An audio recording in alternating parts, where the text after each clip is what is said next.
à toutes et à tous. Aujourd'hui, nous avons la chance d'avoir Carole Trébor qui vient nous voir à la librairie, car en cette journée un peu particulière du 11 février, qui est la journée mondiale des femmes et des filles de science, je tenais particulièrement à ce que Carole nous parle d'une de ses héroïnes de romans. Et donc, tout d'abord, Carole, bonjour. Bonjour. Et si vous voulez bien vous présenter. Alors donc, je suis Carole Trébor, écrivaine, beaucoup pour la jeunesse, écrivaine pour les adolescents, pour les jeunes lecteurs aussi, et puis scénariste de bande dessinée. Voilà, j'écris depuis à peu près maintenant 8-9 ans.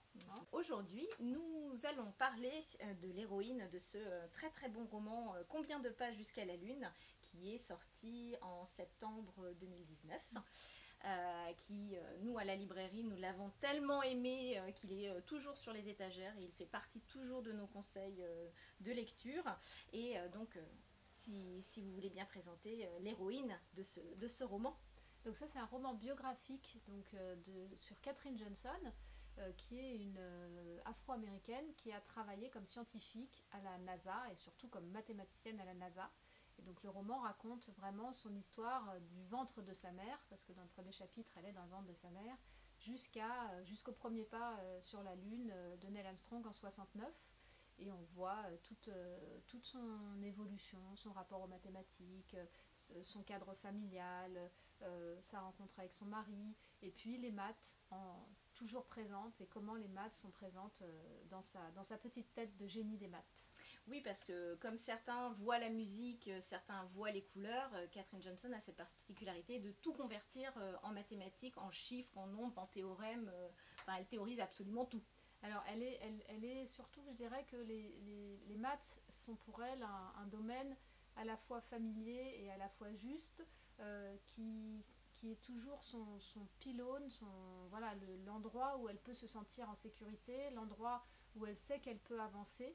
C'est les maths qui l'aident à parcourir son chemin, malgré l'arbitraire de la ségrégation, malgré les injustices terribles du système américain. Et donc, c'est vrai que ça, c'est une chose qu'elle a racontée parfois, et moi je l'ai beaucoup romancée, parce que j'ai imaginé aussi des scènes sur ça, mais quand elle se confronte à l'arbitraire ou à l'injustice, elle peut se replier effectivement dans le monde des maths, dans la résolution d'équations qu'elle a à faire pour demain quand elle est étudiante, dans des visualisations de formes géométriques quand elle est petite fille.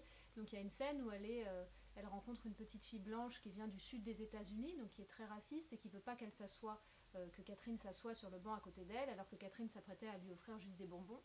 Et elle ne comprend pas du tout en fait en soi pourquoi, parce que juste elle est noire alors qu'elle n'a rien fait de mal, cette petite fille ne veut pas qu'elle s'assoie à côté d'elle, même si on l'a prévenue du racisme et que tous les parents noirs mettent en garde leurs enfants sur le racisme, et qu'il faut savoir aussi se taire parce qu'on n'a pas le droit avec nous quand on est noir à cette époque-là, dans les années 30. Et en fait, sur le chemin du retour, assez naturellement, quand elle rentre chez elle après cette scène, elle se met à faire des maths dans sa tête. Et tout d'un coup, là, c'est un domaine loin de tout arbitraire, où tout a sens, où les choses se prouvent, où les choses se démontrent, où les choses sont rationnelles, justes, cohérentes. Et donc, quelque part, les maths, elle a un génie pour ça, et c'est aussi ce qui lui donne un espèce d'équilibre et une assise pour poursuivre, voilà, pour rester ancrée dans ce monde. Oui, car Katherine Johnson a pour sa grande particularité, c'est que c'est une des mathématiciennes noires qui a travaillé pour la NASA. Donc elle calculait, parce qu'à l'époque, l'homme calculait plus vite que les ordinateurs, et donc elle a calculé quelque chose d'absolument fabuleux. Oui, en fait, elle a calculé, quand elle arrive à la NASA, Katherine Johnson, en 1953, donc 10 ans après l'ouverture de la NASA aux Afro-Américains. C'est pendant la guerre que Roosevelt ouvre la NASA aux Afro-Américains et aux Afro-Américaines qui ont un bâtiment séparé, le bâtiment pour les Colored Computers et les calculatrices de couleurs. Et en fait, elle est engagée, et assez rapidement, sa chef de service se rend compte qu'elle est très très douée, que ça va au-delà d'une rapidité de calcul. Et donc elle va être missionnée dans des bâtiments qui sont réservés, voilà, c'est la division de recherche en vol, au calcul d'aérodynamisme, au calcul de meilleure performance des avions, parce que la NASA, avant c'est la NACA, hein, c'est l'aéronautique avant de devenir l'aérospatiale. Et donc elle va finalement rester dans sa division de recherche en vol et commencer petit à petit à faire ses preuves, même si c'est très difficile, et que là aussi elle se heurte, cette fois-ci aussi à la misogynie.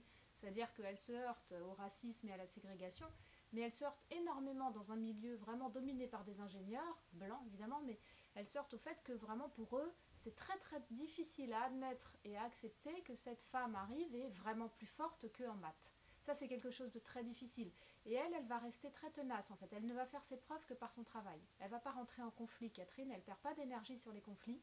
Par contre, à un moment, ils galèrent tous, ils n'arrivent pas à trouver la solution à un crash d'un monomoteur à hélice. Ils n'arrivent pas à la trouver empiriquement, ils n'arrivent pas à trouver d'où vient le problème, et elle va trouver une solution mathématique. Elle va vraiment insister pour réussir à ce qu'on lui laisse trouver. Et là, ils sont bien obligés de se dire, elle est quand même forte. Même si elle ne signe pas ce premier rapport, c'est eux qui signent ce rapport. Ce qui fait que quand il y a la bascule vers l'aérospatiale et qu'elle est dans cette division, elle y reste et elle fait partie de ces scientifiques qui travaillent sur les premières fusées. Donc au milieu des années 50, 1956-57, on commence à travailler sur les premières fusées. Ça veut dire travailler en tant qu'ingénieur sur la construction d'une fusée, mais en tant que mathématicien sur les trajectoires en fait, des fusées. C'est des mathématiciens aussi qui font des trajectoires, des équations qui correspondent aux trajectoires. Et donc elle, ce qui se passe, c'est qu'elle fait tellement ses preuves, etc. Elle finit par signer quand même avec un collègue ingénieur le rapport Mercury, qui est un des premiers rapports qui calcule les trajectoires des fusées pour faire une orbite autour de la Terre ou pour faire juste un aller-retour dans l'espace. Donc elles calculent ça, parabole et orbite. Et quand John Glenn fait son premier voyage dans l'espace en 1962, c'est effectivement, comme tu disais, des ordinateurs qui à ce moment-là ont fait les calculs, parce que c'est le début des années 60, c'est le moment où il y a des énormes bécanes d'ordinateurs qui commencent à faire des calculs à la place des hommes. Et en fait, effectivement, il n'a pas confiance dans le résultat de l'informatique et il demande à Katherine Johnson de vérifier. Et donc elle recalcule tout et il fait confiance à Katherine Johnson, il part, ça marche. Et à partir de ce moment-là, à partir du moment où John Glenn, qui est l'astronaute mis en lumière dans toute la communication autour de l'aérospatiale qui est faite aux États-Unis, à partir de ce moment-là, évidemment, elle devient indispensable et on ne remettra plus en cause jamais son savoir-faire, son génie, son talent. Donc elle s'est imposée à la NASA et après c'est elle qui va calculer en 1969. Enfin, c'est elle le calcule pendant 5 ans avant, avec des équipes d'hommes blancs majoritairement. Il y a quelques femmes noires dans des souffleries aussi qui réussissent à s'imposer, mais très très très peu.